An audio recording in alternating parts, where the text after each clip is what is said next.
I am Harold Mitchell, 68 years old, and for the past 4 months I have been watching my son-in-law try to steal everything I spent a lifetime building. Last Saturday, at my 40th wedding anniversary party, he finally made his move.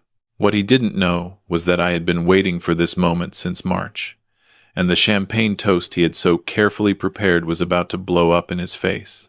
Before I tell you how I destroyed him in front of 200 guests, I'd love to know where you're watching from tonight.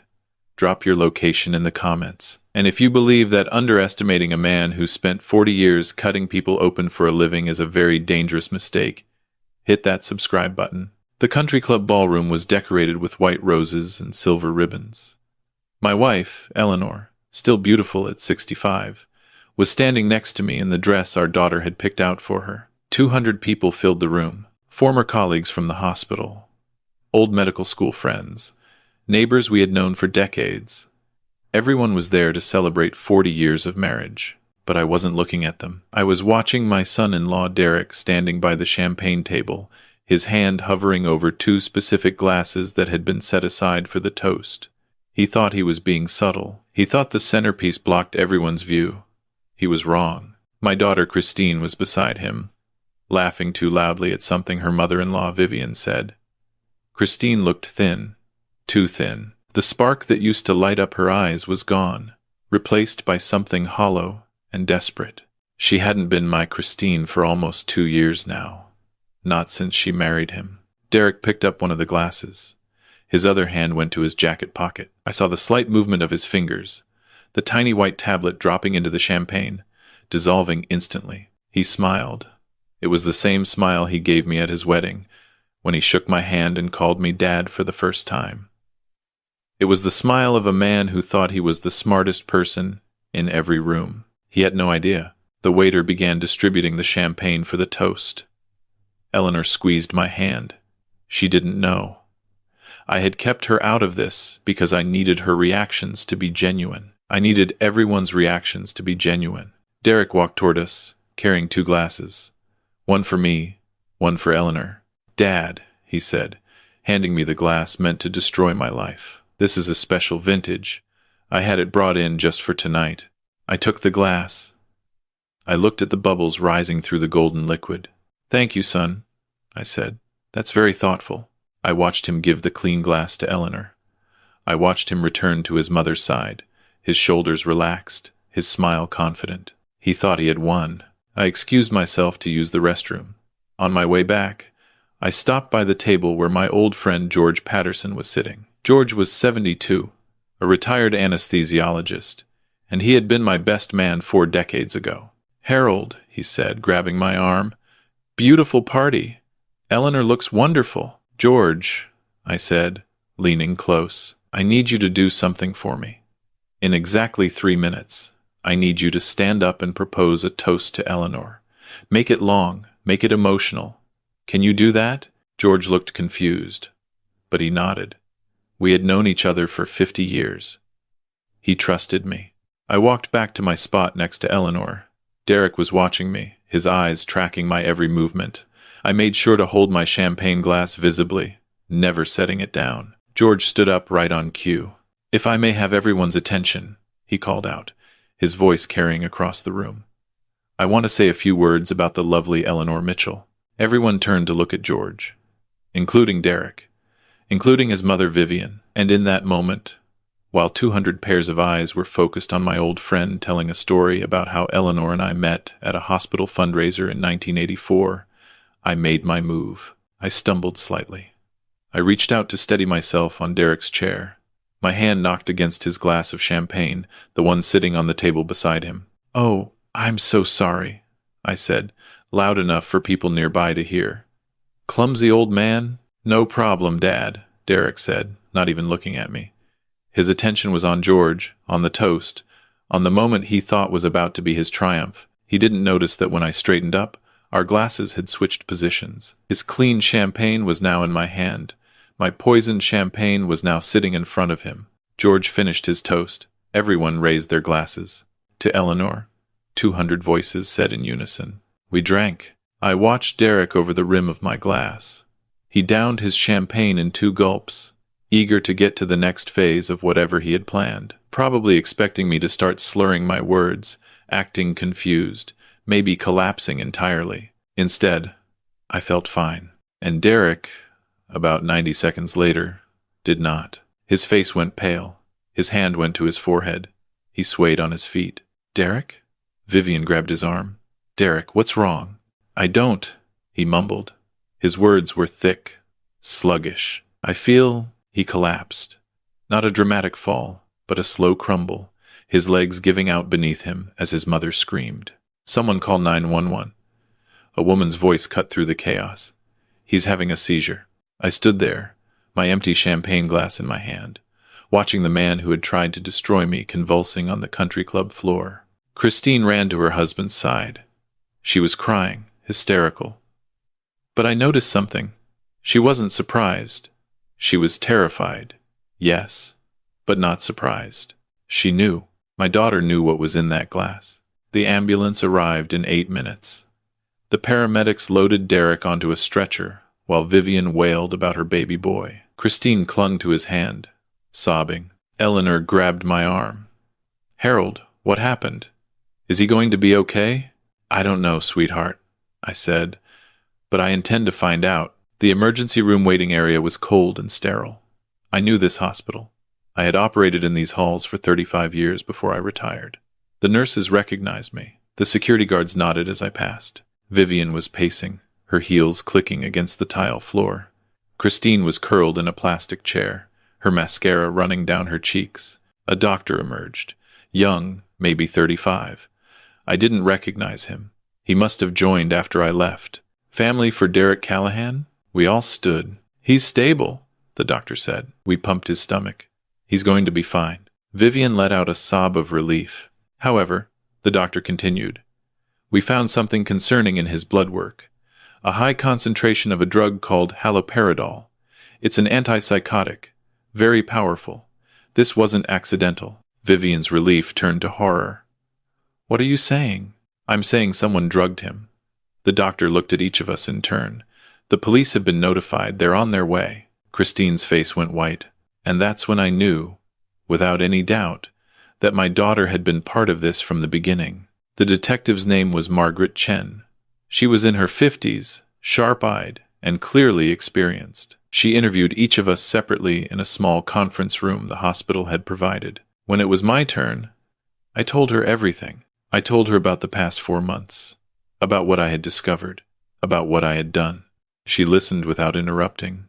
When I finished, she leaned back in her chair. "Mr. Mitchell," she said, "you're telling me you knew your son-in-law was going to drug you, and you deliberately switched glasses to make him drink it instead?" "That's correct." "And you have evidence of his plan?" "I do," I said. "Extensive evidence. Audio recordings, video surveillance, financial documents, a complete paper trail." She raised an eyebrow. "You've been building a case." "Detective," I said. "I spent 40 years as a surgeon. I never operate without knowing exactly what I'm dealing with. When I realized my son-in-law was trying to destroy me, I approached it the same way I would approach a complicated surgery. Research, preparation, precision." She nodded slowly. "Tell me everything, from the beginning." So I did. It started 4 months ago, in early March. My daughter Christine brought Derek home to meet us 3 years ago. He was charming, polished. He worked as a financial advisor for a boutique firm in the city, he said. He drove a nice car, wore expensive suits, and seemed genuinely devoted to Christine. They married after a year of dating. Eleanor cried at the wedding. Happy tears, she thought. I had my doubts from the beginning, but I kept them to myself. Christine was happy. That's what mattered. Then, about 18 months ago, things started to change. Christine stopped coming to Sunday dinners. When she did visit, she seemed distracted, anxious. She lost weight. She stopped talking about her job at the marketing firm. She stopped talking about much of anything, and Derek started talking. A lot. "Dad, have you thought about your estate planning? We should really sit down and go over your assets. Harold, you're pushing 70. Don't you think it's time to step back a bit? Let someone else handle the stress? You know, a lot of men your age start experiencing cognitive decline. It's nothing to be ashamed of, but you should be prepared. I dismissed it at first. I thought he was just being an overeager son-in-law, trying to prove his worth by offering financial advice. Then came the incident in March. I was at a dinner party at Derek and Christine's house. His mother Vivian was there, along with a man I didn't recognize. He was introduced as Dr. Raymond Shaw, a neurologist and old family friend. Over dinner, this Dr. Shaw steered the conversation toward memory, aging, cognitive health. He asked me pointed questions about whether I ever forgot names, misplaced keys, felt confused in familiar situations. I answered honestly. Yes, occasionally. I'm 68. It happens.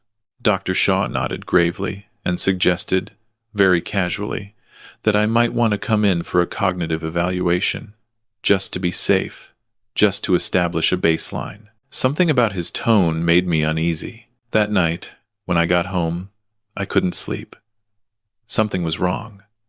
I could feel it the way I used to feel it in the operating room when a patient's vitals were about to crash. The next morning, I made some calls. Dr. Raymond Shaw was not a neurologist. He was a psychiatrist whose license had been suspended 2 years earlier for falsifying patient records. He had been involved in at least 3 cases where elderly patients were declared mentally incompetent based on his fraudulent evaluations. Their families had then seized control of their assets. I understood immediately what was happening. My son-in-law wasn't just greedy. He was running a con, and I was the mark. I hired a private investigator named Frank DeLuca, ex-FBI. Expensive, but thorough. Within 2 weeks, Frank delivered his first report. Derek Callahan was not a successful financial advisor. He was a fraud. His boutique firm was a shell company. He had no clients, no income, and roughly $400,000 in debt. His mother, Vivian, was in even worse shape. She had refinanced her house 3 times, maxed out a dozen credit cards, and was about to lose everything. They were desperate. And then Frank found the connection to Dr. Raymond Shaw. Shaw wasn't just an old family friend. He was Vivian's cousin. They had worked together before, targeting wealthy, elderly individuals. The scheme was always the same. Get close to the target. Introduce cognitive concerns. Bring in Dr. Shaw for an evaluation. Have the target declared incompetent. Seize control of their assets through guardianship or power of attorney. They had done it at least twice before. One victim, a retired teacher named Margaret Holloway, had died in a care facility 6 months after being declared incompetent. Her family had inherited nothing. It had all gone to pay for her care at a facility owned by a company connected to Vivian. When I read that report, my blood ran cold. They weren't just trying to steal my money. They were trying to erase me, lock me away in some facility, pump me full of drugs, and bleed my estate dry while I rotted.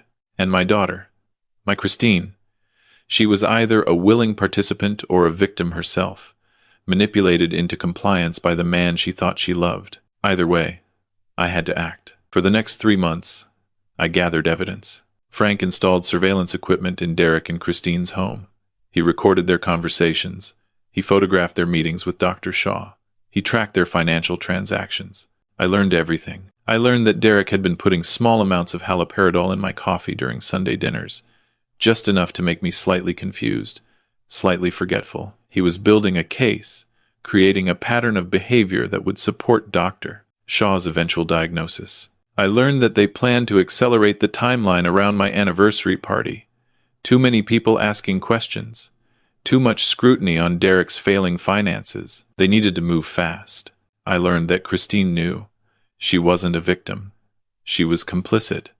She had agreed to help Derek and his mother in exchange for a share of my estate. My own daughter, that was the hardest part.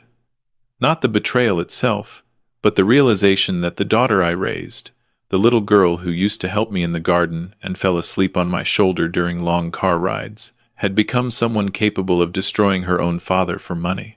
I spent a week grieving for her, for the Christine I had lost. Then I got to work. The anniversary party was my idea. I suggested it to Eleanor in May, told her I wanted to celebrate our marriage in style. She was thrilled. What she didn't know was that I had invited 200 witnesses. I had arranged for Frank to have operatives inside the venue. I had coordinated with Detective Chen, who had been building a case against Dr. Shaw for months and was grateful for my evidence. The party wasn't a celebration. It was a trap. I knew Derek would make his move. He couldn't resist. The timing was too perfect. All those people, all that chaos. He could slip something into my drink, watch me collapse in front of everyone, and then rush me to Dr. Shaw for an emergency evaluation. By Monday morning, I would be declared incompetent. By Tuesday, Derek would have power of attorney. By the end of the month, my $15 million in assets would be slowly drained into their pockets. That was his plan. Mine was different. I told Detective Chen everything. She listened. She took notes. When I finished, she made a phone call. 20 minutes later, officers arrived at the hospital and arrested Derek Callahan for attempted assault, fraud, and conspiracy. Vivian was arrested at her home an hour later. Dr. Shaw was picked up at his office the following morning. And Christine? Christine was given a choice. Cooperate fully, testify against Derek and his mother, and accept a plea deal, or face the same charges as the others. She cooperated. The trial lasted 2 weeks. The prosecution presented everything.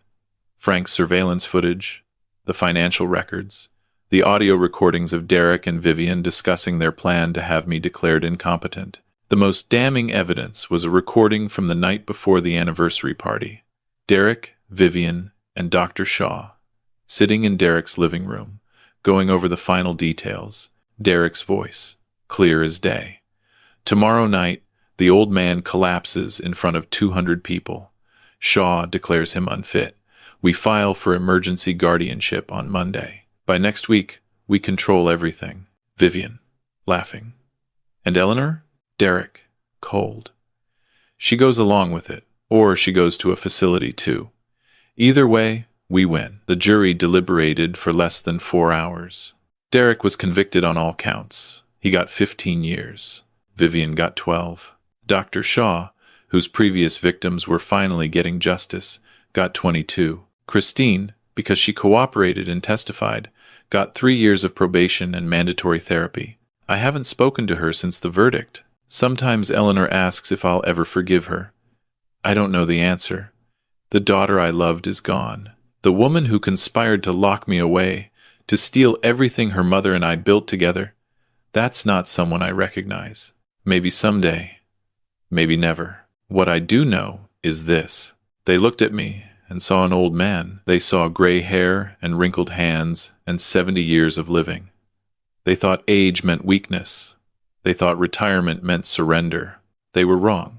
I spent 40 years holding scalpels. I spent 40 years making split-second decisions that determined whether people lived or died. I spent 40 years staying calm while chaos erupted around me. Did they really think a man who had removed bullets from beating hearts would be undone by a con artist in an expensive suit? The house is quiet now. Eleanor and I sit on the porch in the evenings, watching the sunset over the lake. She knows everything now.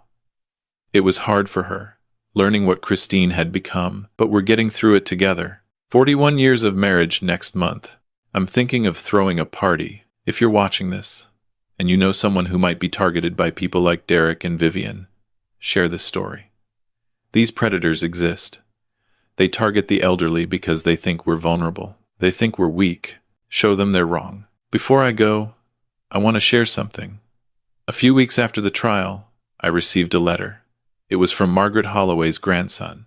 Margaret was one of Dr. Shaw's earlier victims, the retired teacher who died in that facility. He wrote to thank me.